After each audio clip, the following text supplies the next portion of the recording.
everyone. Welcome to the Diversity and Inclusion Buzzword, Movement, or BS panel. My name is Deena McKay, and I'm the creator of a podcast called Black Tech Unplugged, where I interview Blacks who are innovating and working in the tech industry. But today, I'm the woman moderating this conversation. Now, I know diversity and inclusion is a big topic, and this panel could not possibly tackle everything about it within an hour. But what I can tell you is, today, we have a very fruitful conversation that I believe you will enjoy. In today's discussion, myself and two panelists talk about how diversity and inclusion is defined, how companies are approaching diversity and inclusion, and ways they can enhance their strategy, why sharing their diversity numbers is important, and much more. I hope you enjoyed today's conversation, and if you are moved or this panel impacts you, talk about it using hashtag BTU at South by Southwest. Again, that's hashtag BTU at SXSW. Or you can use the chat function to the right of the video player. Now let's start the conversation. Hi everyone, welcome to the Diversity and Inclusion Buzzword, Movement, or BS panel. My name is Deena McKay, and I'll be moderating today's discussion. And today I'm joined by two very special guests, Lisa Magill and Lisa G. So Lisa G, why don't you introduce yourself so everyone knows what you do? Hi everyone, I am Lisa G. I am a creative technologist. I've been in the technology industry for the past 15 years, building innovative products for major media companies. Currently right now consulting at the New York Times, leading up their technology growth, growing out all their digital products. And I'm also founder of UR Tech, which is a tech media platform that helps you navigate the tech ecosystem and find your niche within the industry.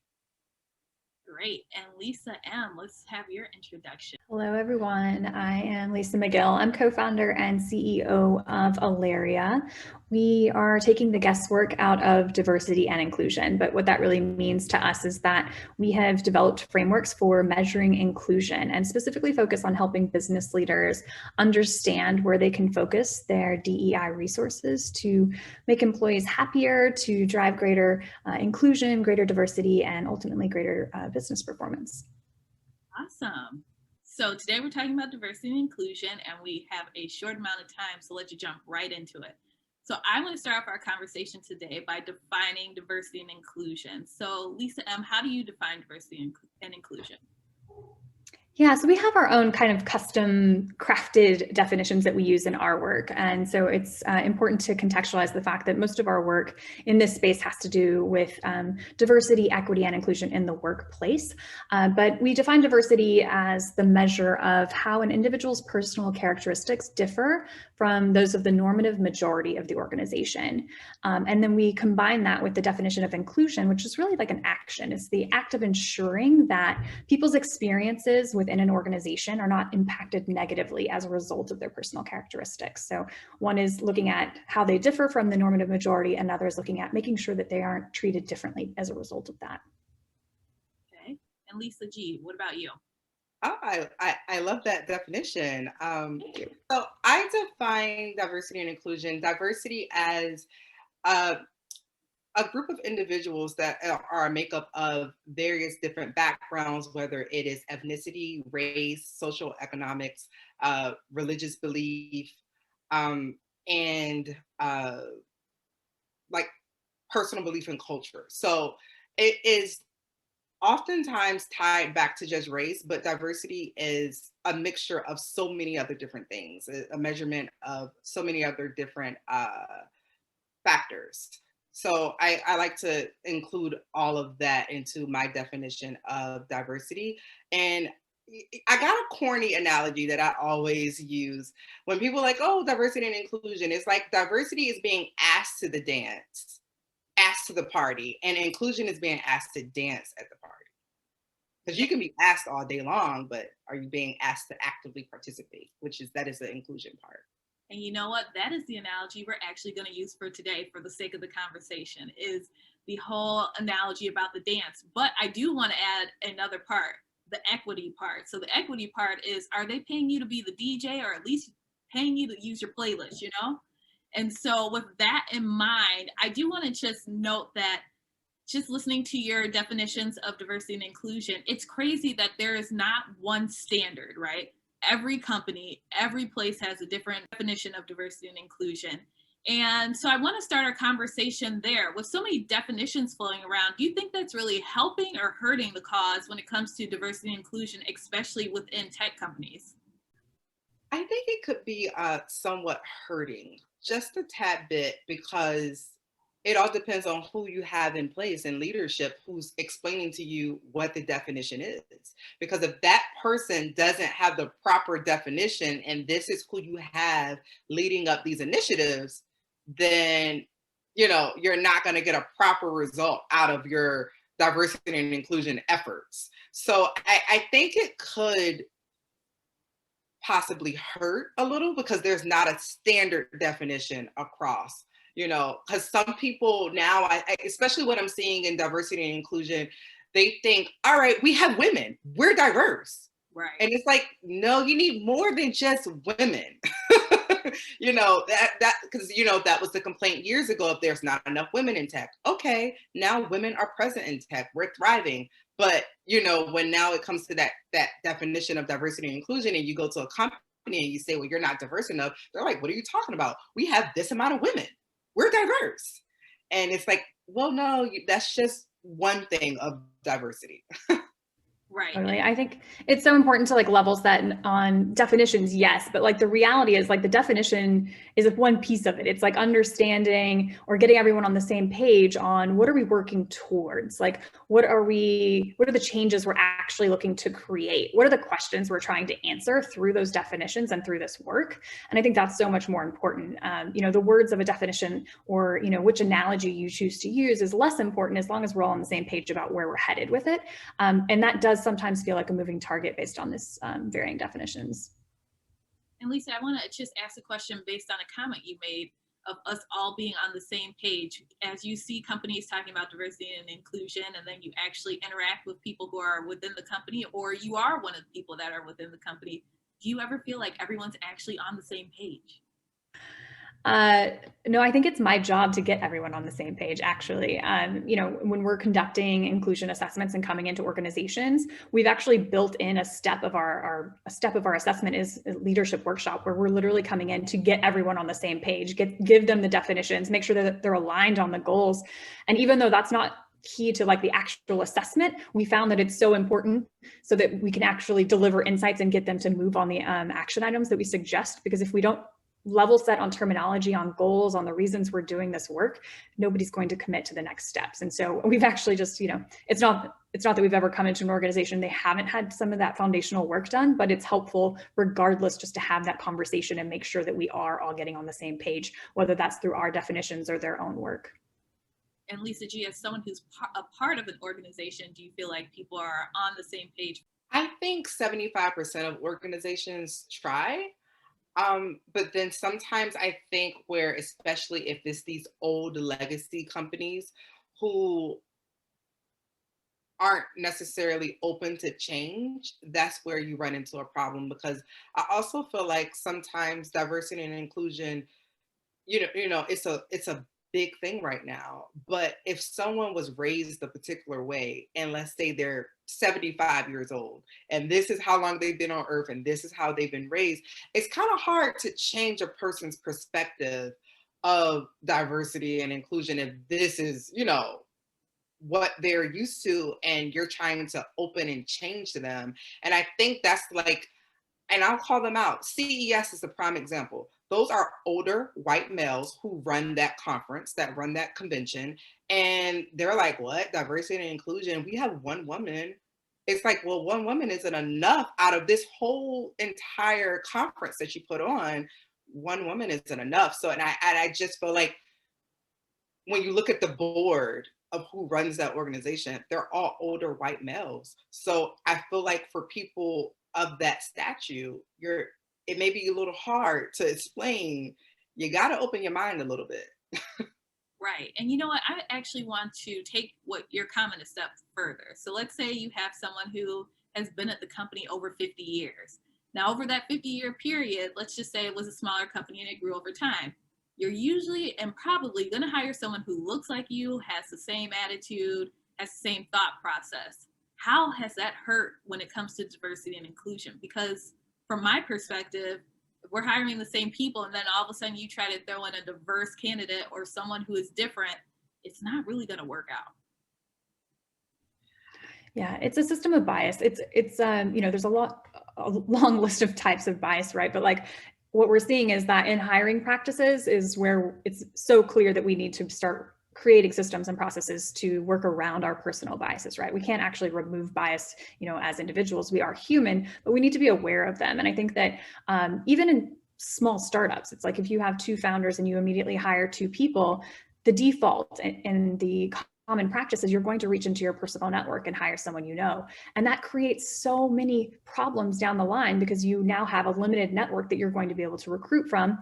And when you're in the mindset of we need to hire fast, we need to hire somebody we trust, we need to, all these things that are priorities from a business perspective, you quickly devalue diversity and, having, a wide range of voices in your product team and all these different things that could actually benefit your company from a long-term strategic perspective if you thought about the value that it has in terms of culture and in terms of voice, in terms of awareness and perspective. And so we're seeing that from, I guess my point is like from small companies all the way up to the large organizations around the world. We have that default behavior and it's based on some intrinsic biases that we have as humans, and then we have to create processes and policies to work around them, and we have to hold the leaders at the top accountable to those policies and processes, regardless of what they think is right. And Lisa G, did you have anything to add to that? No, I totally agree. It starts at the top. It definitely does. And I think sometimes with me having my own startup, I probably have fell into that trap as well. But I am thankful that my network is very diverse. So I am quick to hire someone that I immediately may know and network like, oh yeah, this person's a great systems admin. Let me pull them from my network.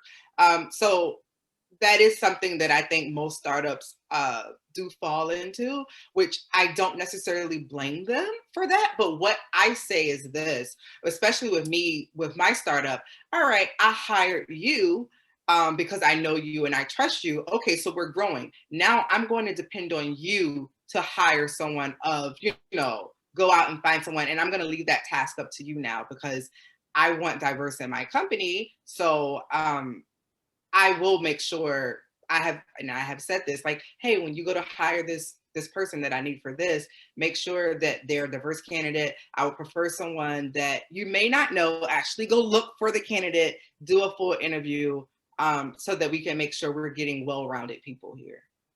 Yeah, it's the whole concept of like paying it forward in a sense, right? It's like, yes, I brought you on board. I know you, I know your capabilities, and I also know your skill set. But go find me someone, that's in your network that's still a diverse candidate or maybe a little bit different than us, and bring that to our space. Yes. It's so important here to mention that like the idea of someone being different or, bringing diversity to your team does not mean that they're less talented or less qualified. I think there's often an assumption there, and it's completely false. Yes. And, we're talking about bringing diverse talent to our teams and in our space. And so I have to talk about the thing that is always in the back of our mind and we always hear all the time, the diversity numbers within companies and organizations. Obviously, we've seen, especially from big tech, that the numbers like rarely change. There's like marginal change, if anything. And I just want to talk about how do you all feel about that? And then also, what things can companies do to make sure that they are bringing in talented, diverse candidates?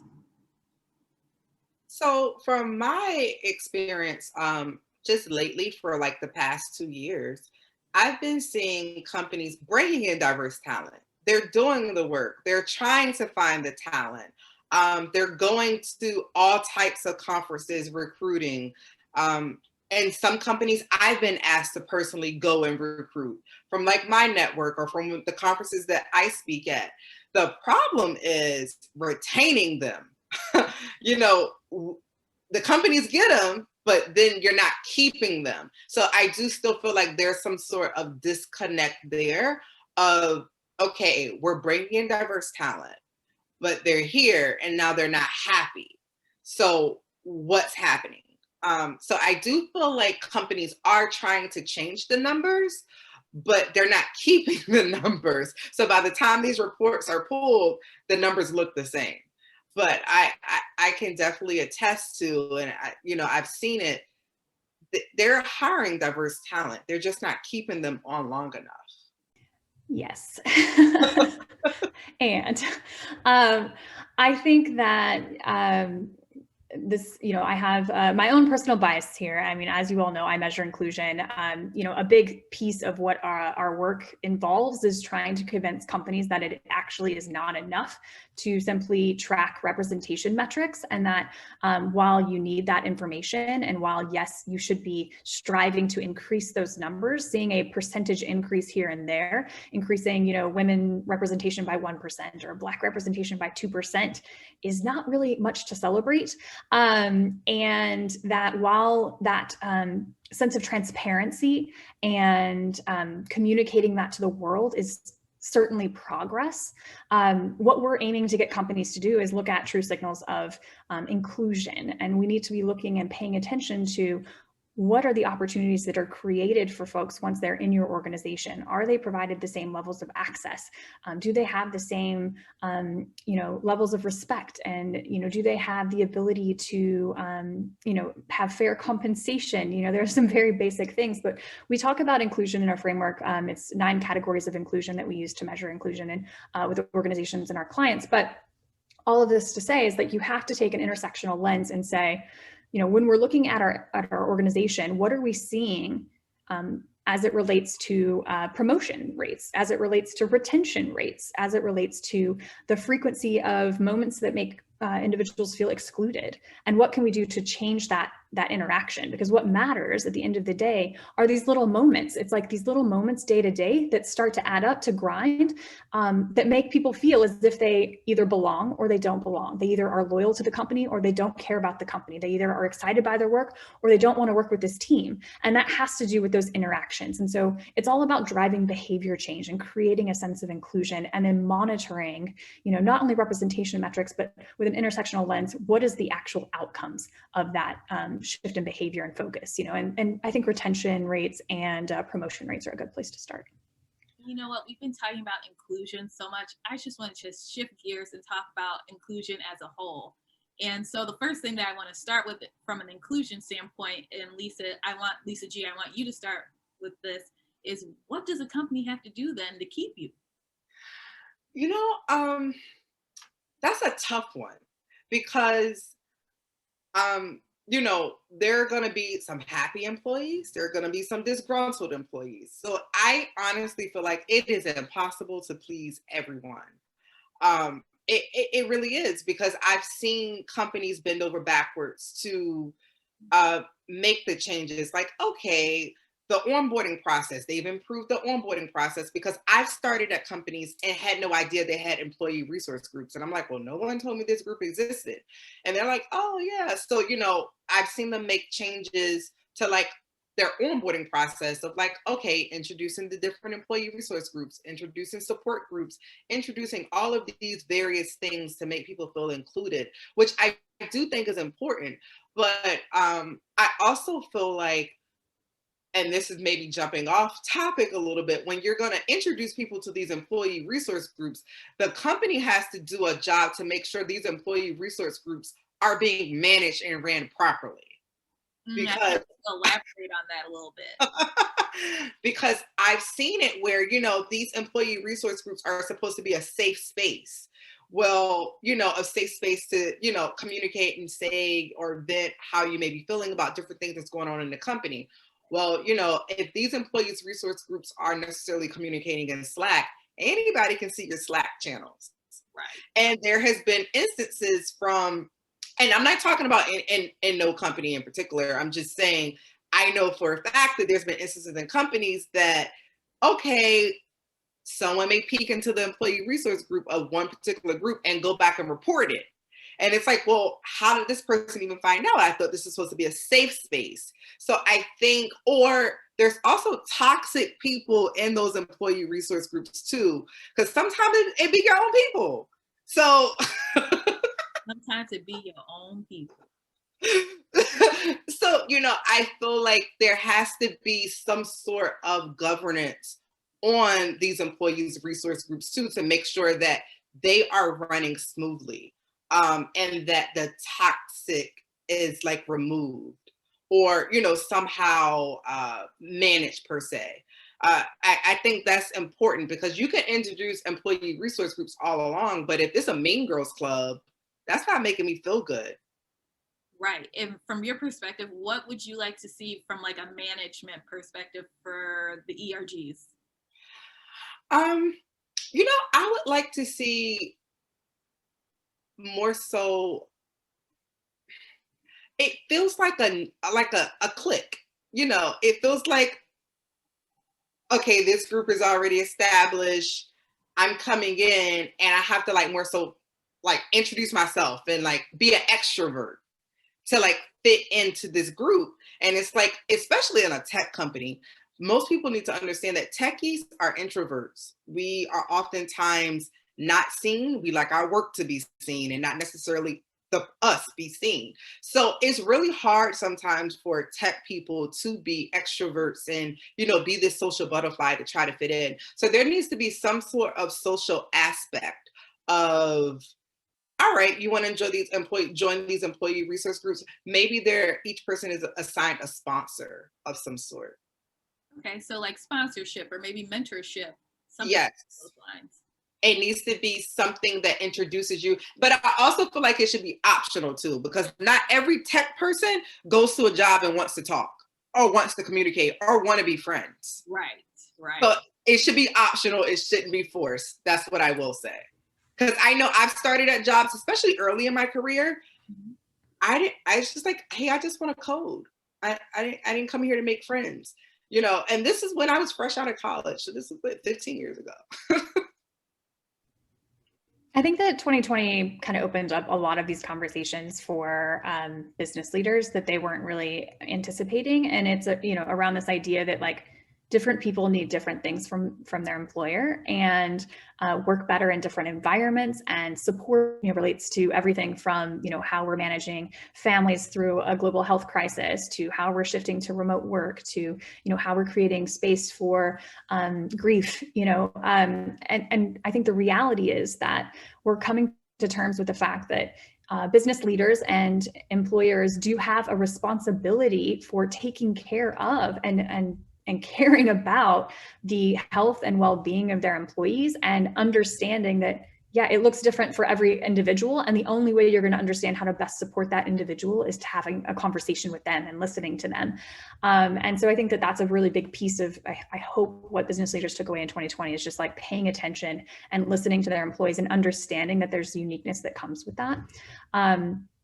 And then one thing I'll add, based on something you said earlier prior to the ERGs, is this idea of trust and like safe space and being able to share what isn't working for you currently in this organization. We found that that's one of the benefits of like working with organizations like ours, is that we literally collect that information from the employees and we protect the anonymity of the employees through our process. So never would we ever surface something that would be identifiable or something that could be backed into so that it would impact the individual, but rather we're trying to drive the decision-making and the shifts in an organization that need to happen based on what we're seeing. And so that level of, that extra like layer of safety and security and confidentiality is really, really important and impactful.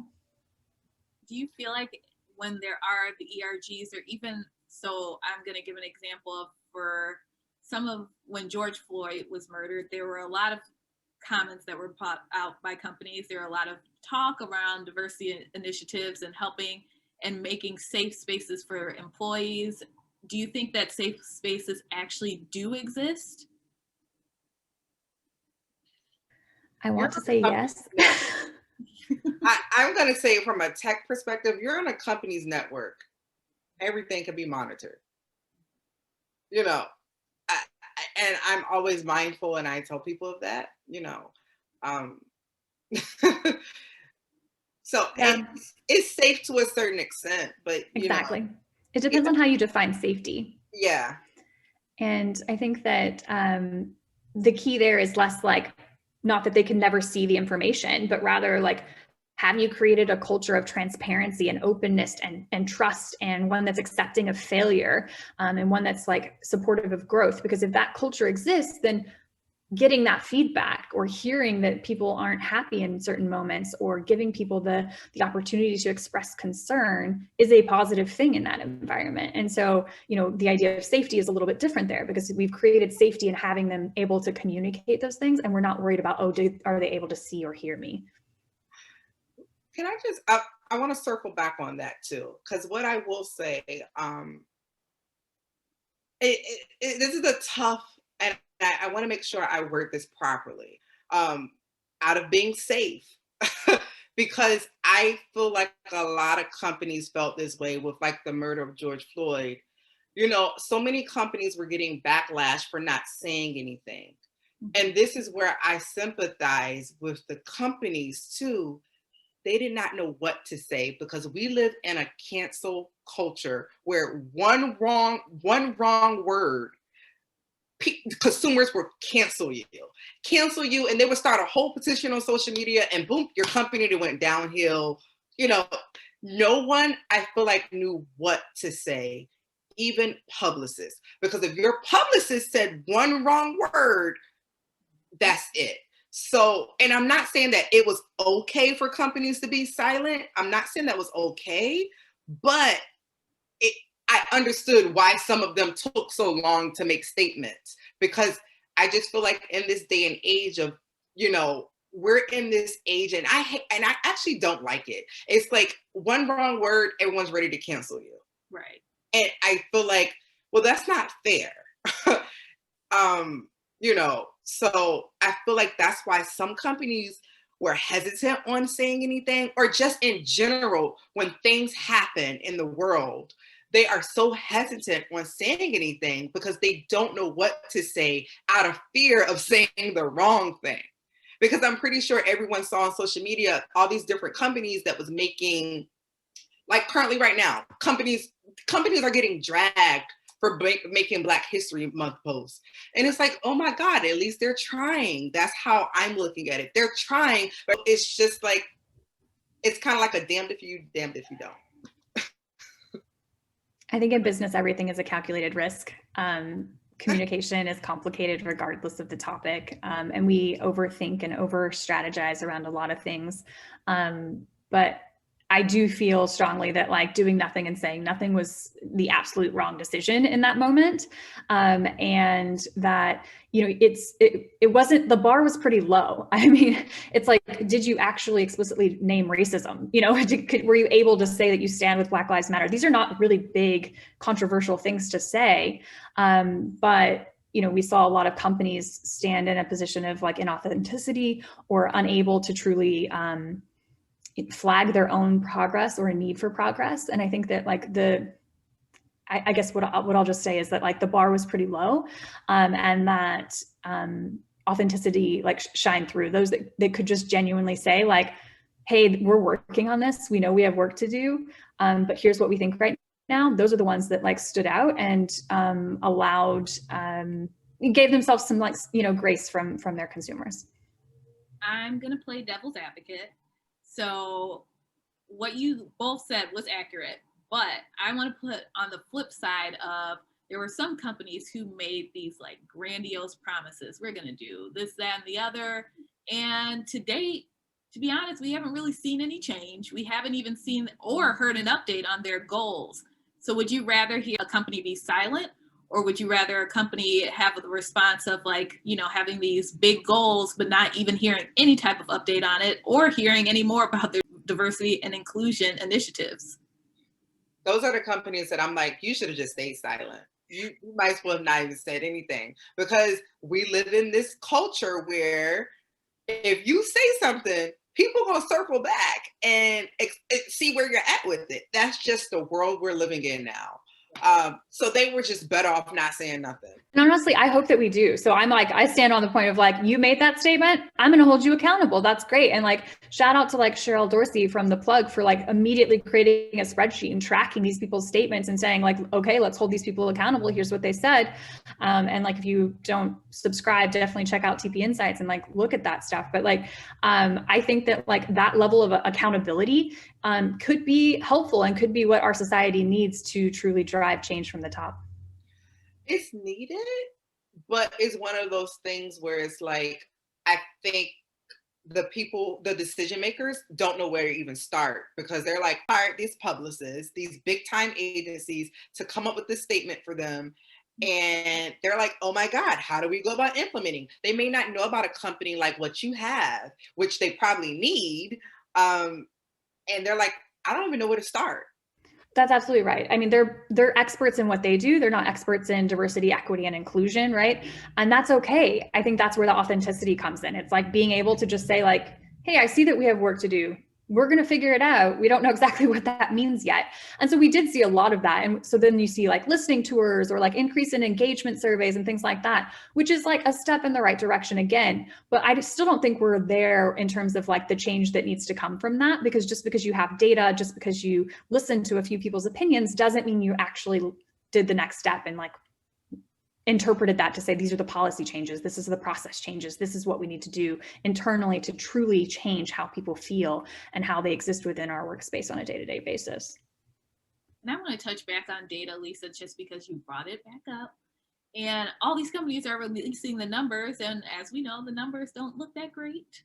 What are your thoughts around actually releasing numbers? Is it helpful or is it hurting the movement? Oh, I think it's absolutely helpful. I think transparency, I'm a very big supporter of transparency. I think we all need to be real about where we're at and about the progress that we need to make, and about working together as industries and as peers on like, what does this mean? How do we make this change together? So I'm all for it being public. I think the limitation there is that it's not enough to just track those numbers and report them once or twice, every year or every 2 years. Like, that's not enough.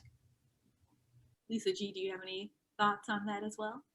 Yeah, I think the numbers should be public or transparent, because it reminds them that they still have work that needs to be done, especially for the companies who are honestly trying and they're seeing like this major shift or influx of diverse candidates coming in. And then they're like, oh, okay, let's pull our numbers. And it's like, oh, crap, the numbers are still low. We still have more work to do.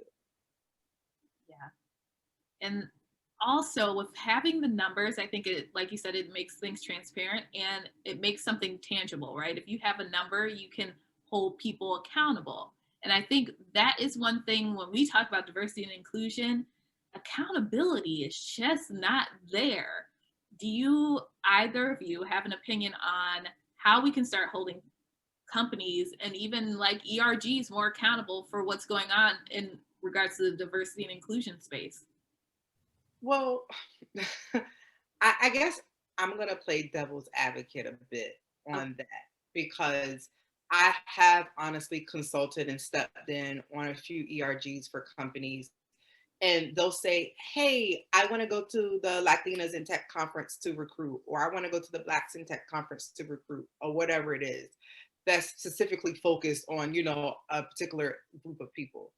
And my first thing is, so are you going to check off numbers off the box, or are you going to actually find talent that we need to fill for this particular role? Because, if you're, especially when they're like gun holes on going to this one event that's focused on a particular group of people, it's like, okay, there's 1,000 other events out there. It's more than just this particular group of people. Diverse candidates come from all backgrounds, not necessarily race. So, sometimes I'm always like, all right, it's great to hit the diversity and inclusion numbers, but also we need to find a person that's talented and fit for this particular role itself. Because, all right, you go fill this number to check off this box, but can the person do the job? I'm actually going to take what you said a step further. When people go to those conferences, how many resumes do they actually come back with that they put into the system and actually even take next steps with? It's depending on where you are, it's rare. You know, I've seen it from both sides. I've seen it where they didn't call everybody back just to check a box. And that's unfortunate because it's just like, okay, well, who says they're qualified for the job? Right. So, and then I've seen it where it's like, you went to the conference for representation, but are you going to call anybody back? So you mean to tell me out of 150 resumes, nobody fits the job description, not even for a callback, you know, at least? So I've seen it both sides from different companies. Because I think, you know, some companies are such in a rush to fill the diversity and inclusion quota that they're like, yep, okay, they check this box and they have this experience, let's just hire them. And it's like, you can't do that either, because I still feel like the hiring process still needs to be the same for everyone. If you're going to have this person take a test to make sure they're qualified, everyone should take a test, you know. Certainly the policies and processes should be consistent across the board. That's going to help reduce bias regardless of in which direction. I think, you know, taking a step back and just really quickly a note on like accountability, Deena, from your previous question. I think we have to like circle back to like the idea that we started with, and it's the fact that like we can't hold people accountable until we are all on the same page about what we're working towards. And I think that like within an organization, particularly that's important, is like understanding that we can't move forward as an organization on all possible aspects and dimensions of diversity in the same short period of time. So getting specific about our aspirations, our goals, what we're working towards, what change we're actually trying to create, and getting hyper-focused on like, these are the 3 changes we're really going to focus on for this year. And being aligned on them across the board, across the organization, so that people within the organization, whether they're the C-suite, whether they're HR, whether they're managers, know how they can support those, you know, 2-3 goals for the year is super, super impactful, and then allows you to create systems of accountability because you know what you're working towards. I think that a lot of times what we find is that we'll say, generally speaking, like, oh, our company cares about DEI, you know, but then you ask them what they're doing and they're like, oh, we have ERGs, you know, like that's, you know, we did unconscious bias training. And it's like, but yeah, but what change are you actually trying to create? What goal are you working towards? And they don't know. And so you'll have, you know, C-suite executives that are looking to like prioritize, you know, maybe pay equity or, you know, representation of a certain group. And you'll have HR who's like, oh, we really need to work on the benefits package. And then you start talking to like entry-level employees and they're like, we're just looking for some like career opportunities and some flexibility, right? And so there's this misalignment in what the business leaders think that the organization needs and what the actual employees want and need as well. And so I think just, again, like that accountability can really become possible through communication and alignment of what we're working towards. You know what, Lisa, you bring up a great point, and it makes me think, so when we have people in organizations with diversity and inclusion, there's a couple different approaches you can take. You can have internal employees run your diversity and inclusion. You can have someone maybe come in from the outside or internally, but have 100% allocation to that role. Or you can use outside companies. What has been successful for some of the organizations? I know every organization is different, but what have you seen successful? And then also, if they are using employees, do you recommend that? To your point, we've seen it successful in a lot of different ways. Often it depends on the size of the organization, whether or not they're, you know, centrally located or like they're spread across the world. It'll depend on, you know, the different levels of management and reporting and just how they communicate internally as well. So any of these can work, I think, but the reality is a couple of things are necessary in order for it to be successful. One, as I said before, it has to be driven from the top. The executive team cannot picture this as a special project or an HR, you know, thing. It's like, it has to be strategically driven from the top. Everyone has to communicate that this is important, that it's, you know, a part of the mission and values, that it's, you know, going to drive the success of the organization. And then it has to be believed and communicated in that way. If we can get that to be the point, then what we see is that, yes, you know, there's this massive increase in folks getting hired into D&I executive roles. That is great. The reality is, though, I think at this point it's maybe like a year and a half old, but Russell Reynolds did a study on D&I leaders in the S&P 500. And so I think it was like 243, if I recall correctly, D&I leaders at that time. And the majority of them had been hired within the last 3 years. So like that's just speaks to the newness of that role. But what they found is that only 34% of those D&I leaders even had the basic employee demographic data that they needed to understand what's happening from a DEI perspective in their organization. So like that's like step one, right? It's like, okay, great. It's from the top. We're hiring somebody. Wonderful. Do they have the information and tools that they need to actually do their job? Right. Do they have financial support to invest in the interventions, initiatives, and training that they need to drive change? Because the reality is that most of them still don't. And so, you know, you can have an internal team be very, very successful, but you have to give them the support that they need. I do want to bring up, and I see it from my friends and just other personal experiences, is when people do let internal employees do DEI, so let's just say diversity and inclusion. So let's say they're already doing their role 100%, and then you're adding that to their plate. I will say I do have a little issue with that because you're basically doing two jobs. You are. It's not basically. You signed up for it. So, you know, it's one of those things like, well, I'm not saying you, Deena, but, you know, it's like, well, why did you sign up to do it? Right. But at the same time, why won't they pay the person that is doing both roles just a little bit more? Yeah, listen, human capital is any company's biggest expense and biggest asset. And it's 30 times the budget each year in the United States than total advertising spend across the entire state. So like when you start to talk about like what we can do to better value and take care of the humans in our companies, it's like, it's a ridiculous idea that we don't optimize for that and that we don't appreciate or value the people that help us do that. Like I'm with you, Deena. I'm like, pay them. They're doing you a favor. They're going to make employees happier. They're going to reduce churn. They're going to help you recruit better folks. Like, are you kidding me? It is such a, it's a ridiculous idea to just have volunteers on this work. And they do a lot of work. I will say that because, you know. And it's emotional work. It's heavy. It's at some of the companies I've been at, there are events every week. And I'm like, oh my God, like, how do you guys have time to plan all of this and do your job? So I do get it, but it's like, oh, I guess they signed up for it. Yeah, because people want the change, right? And they don't, you know, there's a thing where it's like, you know, you're like, well, if I want to see this change, I have to be a part of it. I have to participate, right? And it's like, that is a very easy thing to fall into. But the reality is that we need business leaders that appreciate that work. Exactly. And so we've been talking about inclusion in the workspace. And Lisa M., I do want to circle back because I know you said when you work with organizations, I think you said there were 9 steps that you usually recommend in regards to inclusion. So I want to make sure that we note that. They're not steps, but we have 9 categories of inclusion, if that's, I believe, what you're referring to. So when we're looking at organizations and we're saying, like, what are the moments where people are made to feel excluded within your organization? And that's typically what we're measuring with. We're trying to understand, you know, not only demographic and representation data and satisfaction data, but like, what are the actual experiences that people are having that make them feel excluded?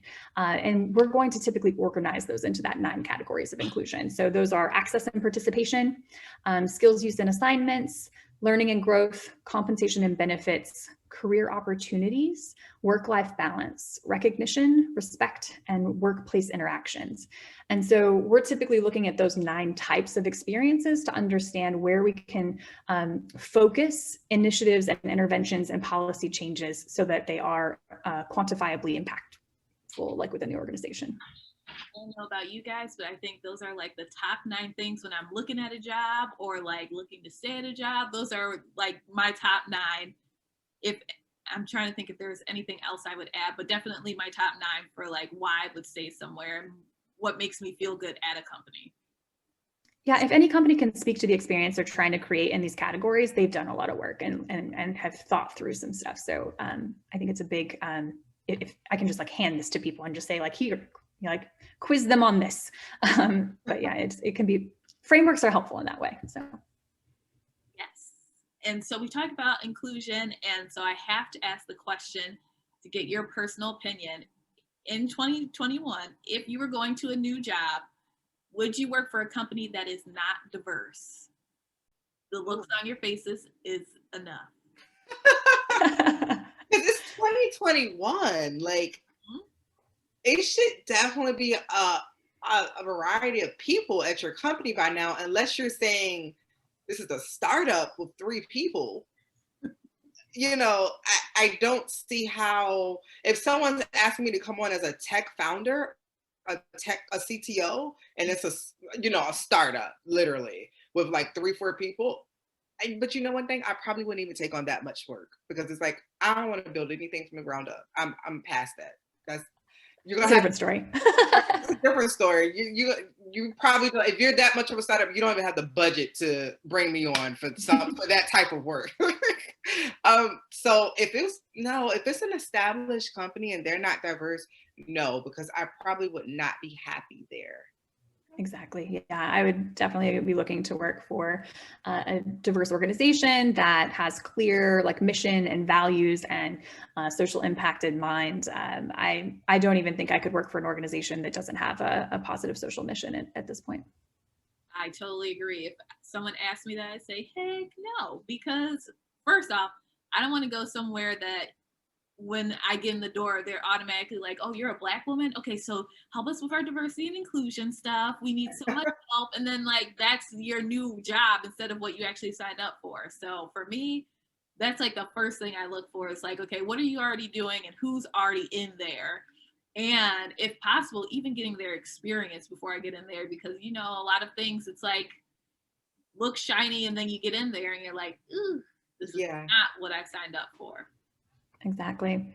We there's this analogy we often provide in our workshops, but I'll try to just shorten it up really quickly so I don't get too long-winded here. But essentially the gist is that when we're looking at how diversity, equity, and inclusion impact an organization, we'll ask business leaders what are the metrics you care about? And whatever it is, it tends to fit into a framework. It's the 4 pillars of business performance, which are recruitment, talent, retention, operational efficiency, and market appeal. Everything fits in these 4.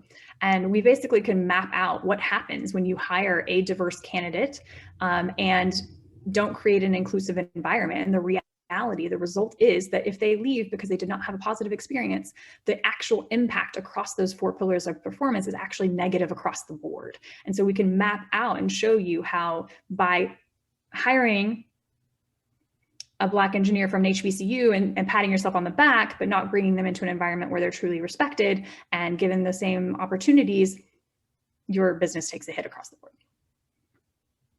Lisa, I think everyone needs that. If that would save, do you know how much money that would save? A lot of these companies out here, they had that. It's sad that we have to tell them that they will lose money because of this, right? It's that whole idea of the business case of diversity, equity, and inclusion. But the reality is that we have that research, and if I need to pull it out, I will show you. We've been having a very fruitful conversation, and it is time for our word association game. So with that, obviously for the title of this panel, we have buzzword, movement, or BS. As we know, there are countless terms that we hear about from a diversity and inclusion standpoint. So I'm going to say a word and then you're going to tell me if you think it is buzzword, movement, or BS. So first word, ally.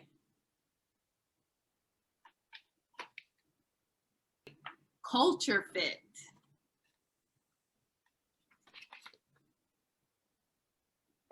All right, affinity group or ERG. If properly supported. Okay. Yes. Disclaimer. Take that. All right, next word, bias.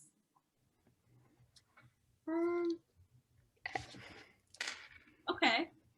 Now I gotta ask, why movement for both of you? I think being aware of your biases is key, but it's not enough. But I think it's a step in the right direction. Okay. Yeah, it's because biases is real. Is real. It's definitely a movement. And I do think companies and people are trying to change their way of being biased. And I like to tell people this all the time. Everyone has to keep it real and authentic with themselves. I think we all have some form of bias inside. Whether we realize it or not, there's all some form. And now I think there's a conscious movement of trying to change that, especially those who aren't aware. Right.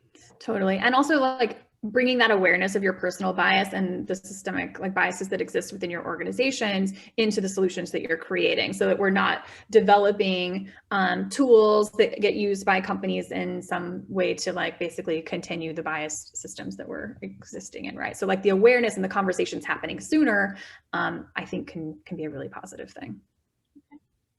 All right, equity.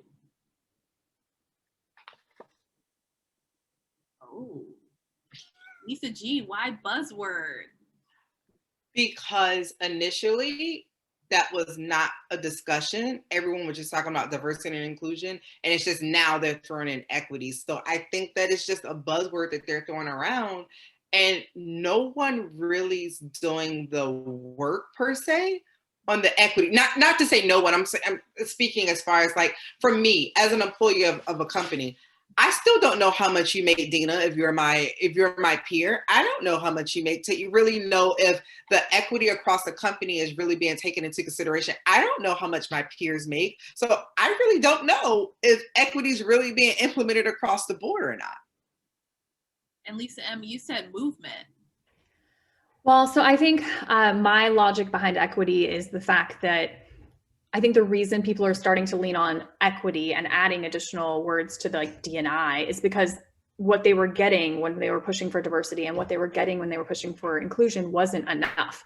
And I think that it is of movement right now to say, like, it's not enough for you to just increase representation numbers. What we're looking for is actual structural, like, dismantling of systems so that we can actually have equal access that takes into account our, unique interests, needs, and barriers. And so like, it's like this complex thing that we're just, I think, finally addressing the fact that in order for us to all actually have equity, there's a lot more that has to happen in the world. So movement, because I think it's opening the conversation up to being a bigger change that is inevitably needing to occur. Okay. And then we are at our last and final word, the whole reason we're here, diversity and inclusion. Oh, wow.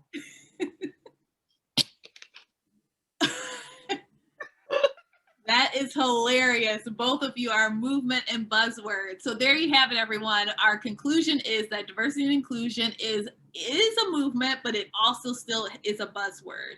And that concludes our talk for today. Lisa G and Lisa M, any final or parting words?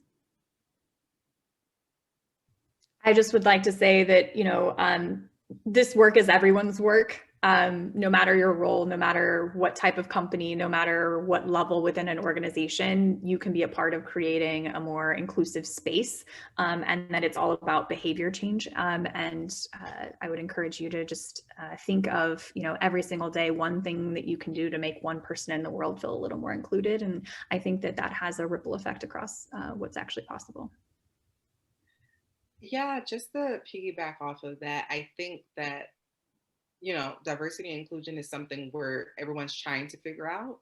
Have patience, have grace. Everyone can't be the Ben and Jerry's because I think they're doing an amazing job. But, every company can't be them, but use them as a great example. Because I really think they're killing it with the diversity and inclusion efforts. Amazing. Thank you, ladies, for your time today. I appreciate it. And I know that everyone is going to appreciate the conversation that we had about diversity and inclusion today. Thank you for having me. Thank you. As you can see from today's conversation, my panelists and I said that diversity and inclusion is both a movement and a buzzword. I would love to hear what you think about diversity and inclusion. So feel free to use the hashtag BTU at SXSW or the chat functionality to let us know your thoughts. And if you enjoyed today's conversation and want to hear more conversations like this, make sure to listen and subscribe to my podcast, Black Tech Unplugged, which is available on all podcast platforms, or connect with myself or the other panelists on social media. Until next time.